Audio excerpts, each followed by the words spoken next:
Hi guys! Welcome back again to my YouTube channel. And for today's video guys, ay pag-uusapan naman natin ay ang home credit kwarta. Ano ba talaga ang home credit kwarta at pwede nga ba talaga nating ma-cash out ito?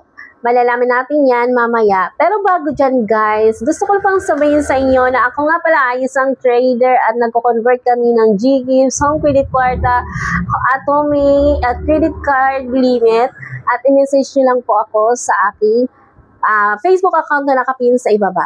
Ang home credit kwarta guys ay isa sa mga loan na ino-offer ni Home Credit sa kanyang mga eligible user. Kasama na nito ang product loan, cash loan, cellphone loan at ang ating pinag-usap ngayon na home credit kwarta.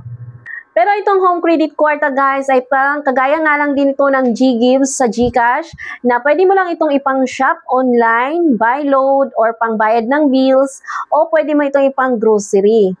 Hindi ibig sabihin din guys na pag ikaw nag-install ng home credit ay magkakaroon ka na agad ng home credit kwarta.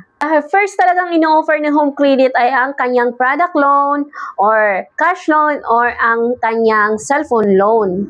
Or depende talaga kay home credit kung o-offeran kanya ng each is kwarta kaagad. Si home credit lang talaga guys yung makakapag-desisyon niya. Fortunately, hindi talaga siya available sa lahat ng user. Depende pa rin talaga ito guys sa inyong record kay home credit kung kayo ay eligible sa kanyang mga loan and offers.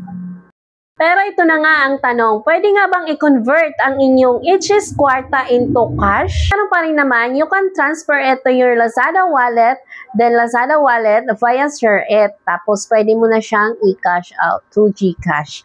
Then manood lang kayo ng tutorials noon, marami namang mga tutorials video about that kung gagana pa siya ngayon. Pero kung ayaw nyo namang mahirapan pa, at kung kailangan nyo nang mag-a-assess, kami nga pala ay nagko-convert din ng home credit kwarta. Mag-message lang po sa amin sa ibaba na nakapin sa ibaba yung aking pangalan at ilalagay ko na rin dito sa aking screen para mag-message. At maghintay lamang po kayo ng reply dahil minsan po ay marami po talagang nagme-message sa akin.